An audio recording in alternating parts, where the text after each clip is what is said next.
All right, let's talk to County Commissioner Glenn Webb right now. Glenn is here. Good to see you, Mr. Commissioner. Good morning. I believe you're the vice chair of the commissioners, right? This year, yeah. And what you hold some big state position, vice chair of the. The first vice president of the State Association of Commissioners. We've just been in Raleigh this week working with our legislators on the budgets as they come out. All right, very good.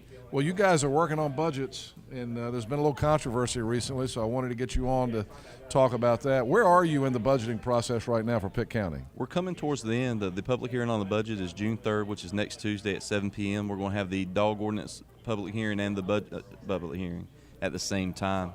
And sometimes we pass it that night, and sometimes we put it off because we don't have to pass the budget until July 1. And depending on the feedback we get from the public and anything that develops in Raleigh, we may delay it or we may go ahead and approve it on June 3rd.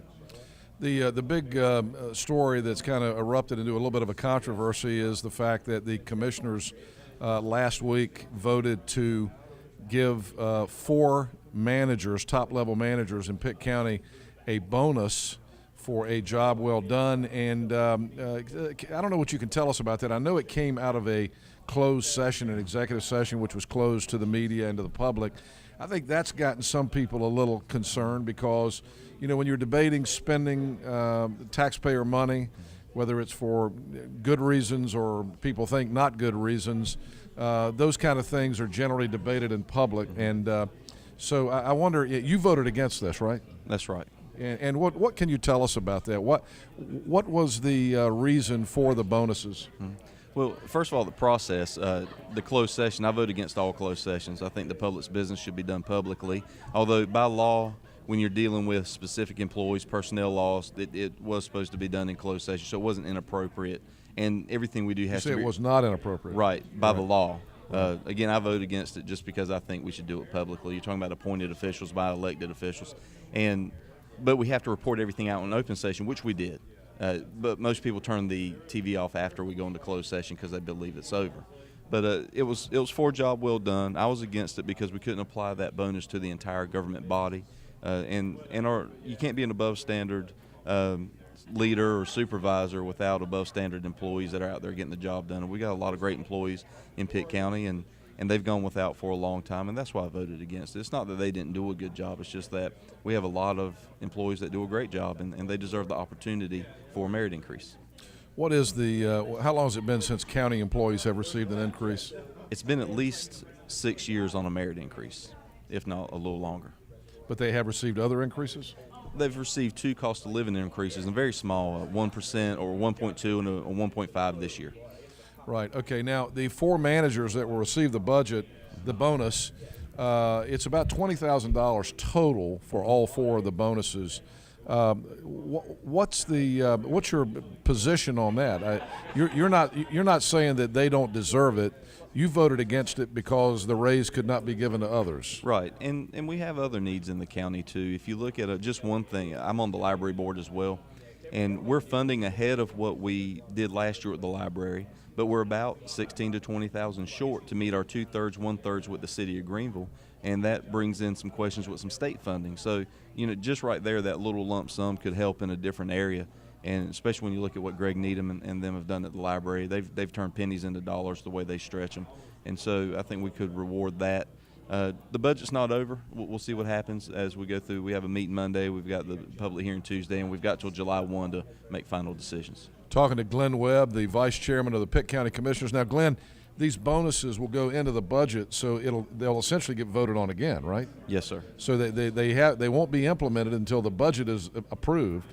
Right. And so if people, now that this has become somewhat controversial, some of the members of the board that voted for putting this in the budget, may take a second look at it. I don't know that, but that's possible. It could happen. They may, and we've gotten a lot of feedback on this, and and again, in the grand scheme of the budget, it's not a huge amount of money as the principle of it, but at the same time, with the governor's budget and the Senate budget coming out, we've got some locally funded teacher positions that'll be affected by what they do in Raleigh, so we need to make sure every dollar is free so that we can adapt as things come out of the Capitol.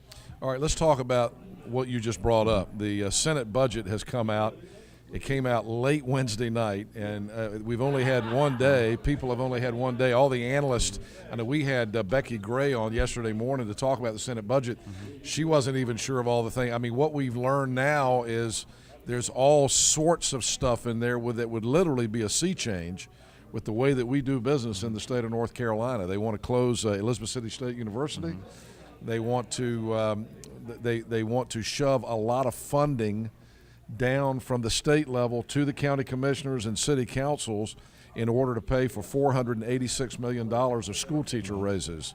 Already in the governor's budget, Governor McCrory's budget actually pushed down some workman's comp costs, some workers' comp costs on school teachers to the county level that you're not paying now. Right. The state Senate budget, from what we hear, and we're going to talk to Brian Brown about some of this in a minute, that shoves down even more cost to the county and state level, and city level. Where's that money coming from, and were you guys taken by surprise by this? I'm assuming you were. A little bit, and that's the advantage of being a part of the association's executive committee as the vice president, is I get a lot of information from a good staff early.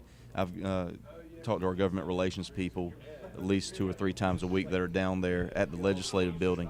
To start with the governor's budget, one thing that I'm definitely against in that budget would be the shift of misdemeanors to county jails. Our jail's already overpopulated, and you've seen over the past couple of years we're trying to open that new wing, and the money's just not there. And now if we're going to get all those DOC people back for misdemeanors, that's even more people that we have to house. Now, we do get $40 a day, but that doesn't completely offset the cost when you're already on a shoestring budget. And I think our position as the association is on the workman's comp is we don't hire state employees, we can't fire state employees, we don't want to pay for their workers' comp. And that's going to put us in a position. It puts the state in a position of not have to do anything with taxes, and puts us in a position where we're going to be painted in the corner on raising taxes. When you look, the governor's budget, however, is more palatable than the Senate budget, in my opinion, because the Senate goes after Medicaid again. It's going to reduce the payouts. It's going to affect 48 counties. Pitt County is not necessarily one of them right now, but looking county or statewide at the counties, they can't afford to absorb all those Medicaid costs when we just had the big Medicaid trade-off between sales tax and the counties and that whole deal that happened several years ago.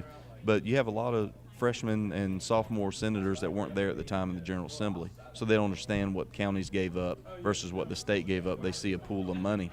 I've really appreciated Speaker Tillis. He met with us, and I got to introduce him the other day. A real personable guy, and knows he's hosting bed and breakfast outside of his office now, if you want to sleep over.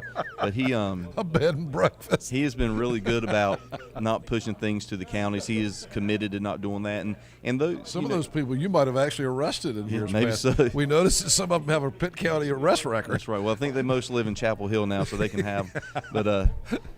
But with the House, they've been, since with Speaker Tillis's leadership, they've been more incremental.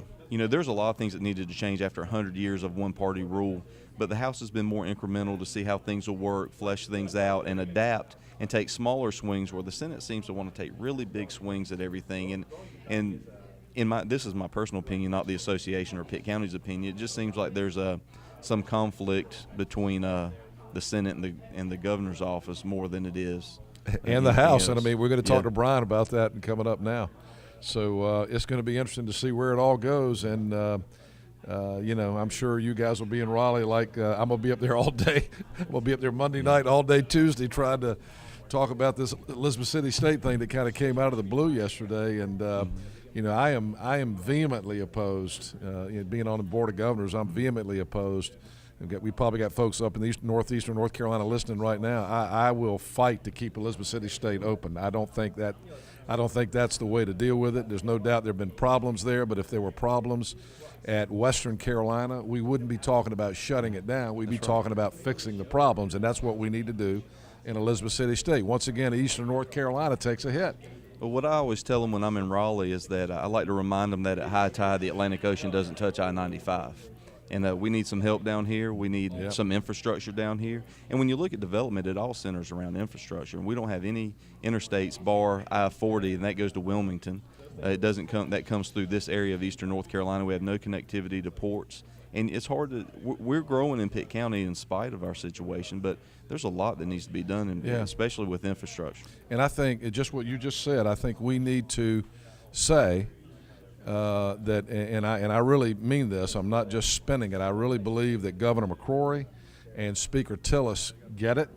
We've done a lot of work, you, me, a lot of other folks have been doing a lot of work to try to help them understand this region of the state over the last few years. I think that they get it, and hopefully that they're going to come to our rescue here with this budget that's just come out, so we'll see. Yeah, and you know, with the university system, it seems like every time there's going to be a big cut, the first word in any university is east when they're ready to do Right, it. exactly. All right, Glenn, good to see you, my friend. to see you. Glenn Glad to be Webb, the Vice Chairman of the Pitt County Commissioners. Appreciate you coming by.